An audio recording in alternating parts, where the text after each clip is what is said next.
விக்னேஷை பார்த்தாலே நான் வியந்து போனேன்.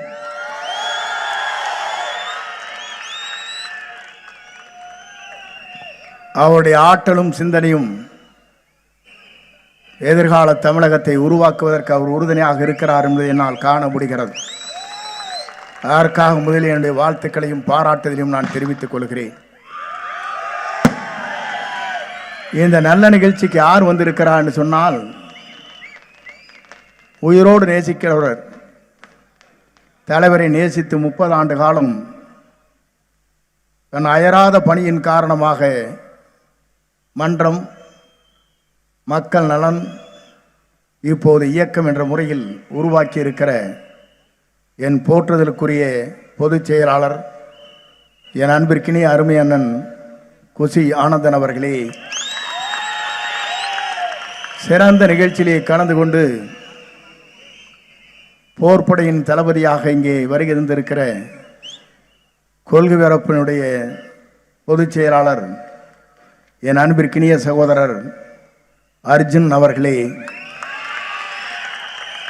சிறந்த நிகழ்ச்சியிலே கலந்து கொண்டிருக்கிற துணை பொதுச் செயலாளர் அவர்களே, இந்த நல்ல நிகழ்ச்சியிலே கலந்து கொண்டிருக்கிற ஆற்றல் மிக்க மாவட்டத்தினுடைய கழகத்தின் செயலாளர்கள் சம்பத்குமார் அவர்களே, யுவராஜ் அவர்களே, பாப் அவர்களே, ராஜ்குமார் அவர்களே, இங்கே வருகை தருகிற போதே நான் பார்த்தேன், எல்லோரும் இந்த மாவட்டத்தில் அமைச்சர்கள் பல பேர் இருக்கிறார்கள். அமைச்சர் அத்தனை பேருக்கும் சிம்ம சொப்பனமாக இந்த கூட்டம் இங்கே இருந்து கொண்டிருக்கிற காட்சியை நான் காணுகிறேன். நாளை என்ன நடக்கப் போகிறது என்று வேந்து போய் கொண்டிருக்கிறார்கள். 50 ஆண்டு கால அரசியலுக்கு பிறகு புரட்சி தலைவரிடத்திலே இதைத்தான் கேட்டார்கள். அண்ணாயிசம் என்றால் என்ன என்று கேட்டார்கள். அப்போது அவர் சொன்னார், அண்ணாயிசம் என்பது ஒழுகாத வீடு, கிளியாத உடை, ஆறாத சோறு இந்த மக்களுக்கு தருவேன், அதுதான் அண்ணாயிசம் என்று சொன்னார். நானே குறிப்பிடுவதற்கு காரணம், அதற்கு பிறகு அம்மா அவர்கள், அதற்கு பிறகு நம்மிடத்திலே 50 ஆண்டு காலத்திற்கு பிறகு ஒரு நொடிப்பொழுதிலே தூக்கி எறிந்ததற்கு பிறகு தூக்கி பிடித்தவர் தான் நம்முடைய வெற்றி கழகத்துடைய தலைவர் வெற்றி தளபதி அவர்கள் என்பதை நான் கருவேன். எனக்கு இப்போது 20 வயது குறைந்திருக்கிறது. ஏனென்று சொன்னால், இளைஞராக இன்றைக்கு ஓடுவதற்கு அவர் என்னை தயார்படுத்தி இருக்கிறார். இரவு பகல் பாராமல் அவர் உழைப்பதற்கு நான் தயாராக இருக்கிறேன் என்பதை நான் இந்த நேரத்திலே தெரிவித்துக் கொள்கிறேன். இங்கே 29 தொகுதிகள் இருக்கிறது. கொங்கு மண்டலத்தில் 29 தொகுதியும் அவருடைய காலடியிலே வெற்றிக்கணியை உருவாக்குவதுதான் என்னுடைய லட்சிய பயணமாக இருக்கும். யாரை விரல் காட்டுகிறாரோ அவர்தான் சட்டமன்ற உறுப்பினர், யாராலும் மாற்றி காட்ட முடியாது. ஏன் சொன்னால், சில பேர் நினைக்கிறார்கள் அண்ணா திமுகவில் ஒருவர், திமுகவில் ஒருவர் இங்கே இருப்பதாக சொல்கிறார். இந்த கூட்டத்தை பார்த்ததற்கு பிறகுதான் காலம் இன்றைக்கு இரவு பூரா தூங்கப் போவதில்லை. இதுதான் நடக்கப் போகிறது. ஏன் இதை சொல்கிறேன்னு சொன்னால், விக்னேஷ் ஒரு இளைஞர், சுரண்டு பணியாற்றுகிறார். 3 தொகுதிக்கு அவர் பொறுப்பாளர். நான் இங்கே பார்க்கின்ற போது நான் வியந்து போனேன். ஓடி ஓடி உழைத்துக் கொண்டிருக்கிறார். ஓடும் இளைஞரிடத்திலே நீங்கள் எதுவும் செய்துவிட முடியாது. நாளை வெற்றி என்ற வரலாற்றை அவர்கள் படைக்கப் போகிறார். நீங்கள் மறந்துவிடக்கூடாது. இது நான் எதற்காக சொல்லுகிறேன் சொன்னால், ஒரு இளைஞரால் தான் முடியும். ஒரு நாட்டை மாற்றுவதற்கு ஒரு நல்ல தலைமை தேவை. இரு தலைமையும் மக்கள் பார்த்து விட்டார்கள். புரட்சி தலைவர் அம்மாவுக்கு பிறகு இன்று நடைபெறுகிற ஆட்சியை பார்க்கின்ற போது, அலங்கோல ஆட்சி இன்றைக்கு நடைபெற்றுக் கொண்டிருக்கிறது. கொலை கொள்ளைகள் நடைபெற்றுக் கொண்டிருக்கிறது. சட்ட ஒழுங்கு சரியாக இல்லை. பெண்களுக்கு பாதுகாப்பில்லை. அதை போலதான் குப்பைகள் இங்கே குவிந்து கொண்டிருக்கிறது. அதை சரி செய்வதற்கு அவர்களால் முடியவில்லை. மரப்பாலத்திலே கட்டி முடிக்கப்படுகிற பாலங்கள், இங்கே ரயில்வே பாலங்கள் கட்டி முடிக்கப்படவில்லை. இங்கே இருக்கிற செக் போஸ்ட், அதில் ஆட்கள் இல்லை. நான் எதற்காக இதை சொல்கிறேன் என்று சொன்னால், அனைத்தும் மாற்றக்கூடிய சக்தி, ஒரே சக்தி நம்முடைய வெற்றி கழகத்துடைய தலைவராக இருக்கிற தளபதிக்கு மட்டும்தான் இருக்கிறதே தவிர யாருக்கும் இல்லை என்ற வரலாறு படைக்கப் போகிறோம். நான் இது எதற்காக சொல்கிறேன் என்று சொன்னால், வேடிக்கையாக சொல்லவில்லை. புரட்சி தலைவரோடு பயணத்தை செய்கிற போது இதைத்தான் சொன்னார்கள். நடிகர் நாடாள முடியுமா என்று கேட்டார்கள். நடிகர் நாடாள மட்டுமல்ல, நாட்டையே ஆண்டு கொண்டிருக்கிற வரலாற்றை படைக்கக்கூடிய தலைவராக நம் தளபதி வருவார். அதை யாராலும் மாற்றி காட்ட முடியாது. இதைத்தான் நாம் இங்கே எண்ணி பார்க்கிறோம். இங்கே வருகிற போது நான் பார்த்தேன் மக்கள் வெள்ளத்தை. ₹1 கூட கொடுக்காமல் இவ்வளவு பேர் நீங்கள் கூடியிருக்கிறீர்கள் சொன்னால் உங்களை வெல்வதற்கு எந்த சக்தியாலும் முடியாது. இதே கூட்டத்தை கூட்ட வேண்டும் என்று சொன்னால் அமைச்சர்கள் என்ன செய்ய வேண்டும் என்று சொன்னால் ₹2 கோடி செலவு செய்ய வேண்டும். ₹1 எங்களுக்கு தேவையில்லை. நாளை தமிழகத்தை ஆளப்போகிற தளபதி தான் வேண்டும் என்று இங்கே மக்கள் கூடியிருக்கிறீர்கள். இதை காணுகிற போது நான் பார்க்கிறேன். நான் பல்வேறு நிகழ்ச்சியை நடத்தியவன்.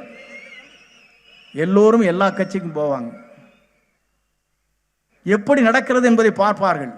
இங்கே கூட ஒரு மகாநாடு நடைபெற்றது, திமுகவுடைய பெண்கள் மகாநாடு. அதற்கு ₹110 கோடி செலவு. எத்தனை கோடி? ₹110 கோடி. ஒருவருக்கும் ₹1000. செல்வதற்கு பெண்களுக்கு சேலை, பேருந்து வசதி, அத்தனை பேரும் அங்கே வந்தார்கள். இங்கே எழுச்சி எப்படி இருக்கிறது என்பதை நாம் காணுகிறோம். அங்கே எழுச்சியே இல்லை. 110 இருக்கிற கூட்டத்தை நாம் பார்த்தோமே தவிர எழுச்சி மிக்க கூட்டத்தை பார்க்கவில்லை. நான் எதற்காக இதை சொல்லுகிறேன் என்று சொன்னால், உங்களை மிஞ்சுவதற்கு எந்த சக்தியாலும் தமிழகத்தில் இனி முடியாது என்ற வரலாற்றை படைக்கிற கூட்டம் தான் இங்கே இருக்கிறது. இந்த கூட்டத்தை பொறுத்தவரை நான் சொல்லுகிறேன், நாளை தமிழகம் மாறப்போகிறது. அதை யாராலும் தடுத்து நிறுத்த முடியாது.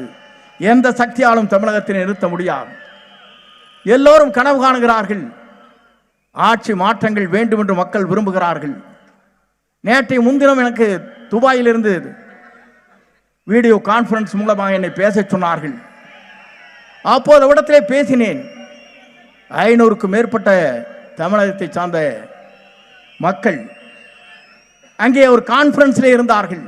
அவர் சொன்னார்கள், நாங்கள் மட்டுமல்ல, உலக நாடுகளிலே வாழுகிற 3 லட்சம் பேர் அவருக்கு வாக்களிப்பதற்கு ₹1 லட்சம் செலவு செய்து ஒரு வாக்கை அளிக்க போகிறோம் சொன்னவர்கள் அவர்கள். நான் எதற்காக சொல்லி என்று சொன்னால், ₹1 லட்சம் செலவு செய்து ஒருவருக்கு வாக்களிக்கிறோம் என்று சொன்னால் உலகத்திலே இருக்கிற அத்தனை அறிஞர்களும் விஞ்ஞானிகளும் மருத்துவர்களும் சிந்திக்கிறார் என்று சொன்னால், தமிழகத்தை ஆளுவதற்கு நம்முடைய தளபதியை தவிர யாரும் இல்லை என்ற வரலாற்றை உலக நாடுகள் இன்றைக்கு பேசிக் கொண்டிருக்கிறது. தமிழ்நாட்டிலே மட்டுமல்ல. அவர் வருவார், வந்ததற்கு பிறகு தமிழகத்தை ஆள்வார், ஆண்டதற்கு பிறகு தமிழ் மண்ணிலே மட்டுமல்ல உலக அளவில் உடைய சிறப்பை தமிழ் மண்ணிலே மட்டுமல்ல உலக அளவில் சிறக்கப் போகிறது என்ற வரலாற்றை படைப்பார். அந்த வரலாற்றுக்காகத்தான் நீங்கள் இவ்வளவு பேர் இங்கே வந்திருக்கிறீர்கள். உங்களை பார்க்கின்ற போது நான் வியந்து போனேன். ஏன் என்று சொன்னால், விக்னேஷ் ஒரு இளைஞர். அந்த இளைஞருக்கு இவ்வளவு திறமை இருக்கிறது, ஆற்றலும் இருக்கிறது, சிந்தனையும் இருக்கிறது, தொலைபேசி இங்கே இருக்கிற தொலைநோக்கு பார்வையும் இருக்கிறது. அதே போலதான் இங்கே சம்பத், பாபு, இங்கே இருக்கின்ற நண்பர்கள், ராஜ்குமார் போன்றவர்கள் நான் பார்க்கிறேன். எல்லோரும் இளைஞர்கள், ஓடி ஓடி உழைக்கக்கூடியவர்கள். கொங்கு மண்டலத்தை பொறுத்தவரை 10 தொகுதியை வென்றோம் என்ற ஒரு காலம். ஆனால் 10 தொகுதி இன்றைக்கு நம்முடைய தளபதி யாரை விரல் காட்டுகிறாரோ அவர்தான் சட்டமன்ற உறுப்பினராக ஆக முடியும் என்ற வரலாற்றை நாம் படைத்து காட்டுவோம். அந்த காலத்தை நோக்கி நம்முடைய பயணத்தை மேற்கொள்வோம். ஏனென்று சொன்னால், இன்னும் நேரம் பேச வேண்டும். எங்கள் பகுதியில் 10,000 பேர் இங்கே கூடியிருக்கிறார்கள். அந்த கூட்டத்திலே கலந்து கொள்ள வேண்டி இருக்கிறது. உங்கள் அத்தனை பேருக்கும் மீண்டும் ஒரு முறை கோடான கோடி நன்றி மலர்களை தெரிவித்து, நீங்கள் எல்லோரும் வெற்றி வாகை சூடுங்கள். இளைஞர்களாக இருக்கிற நீங்களுடைய எதிர்காலத்தை நோக்கி பயணங்களை மேற்கொள்ளுங்கள். உங்கள் பயணங்கள் தான் ஏழையின் கண்ணீர் துடைக்கப்படும். பேரறிஞர் அண்ணா அவர் சொன்னாரே, ஏழையின் கண்ணீர் கூர்வாளுக்கு சமம் என்று சொன்னாரே, அந்த கூர்வாளுக்கு சமமாக இருக்கிற ஏழையுடைய கண்ணீரை துடைக்கிற ஒரே தலைவராக நாளை 234 தொகுதிகளும் நம்முடைய தளபதி யாரை விரல் காட்டுகிறாரோ அவர்தான் சட்டமன்ற உறுப்பினர் என்ற வரலாற்றை நாம் படைப்போம்.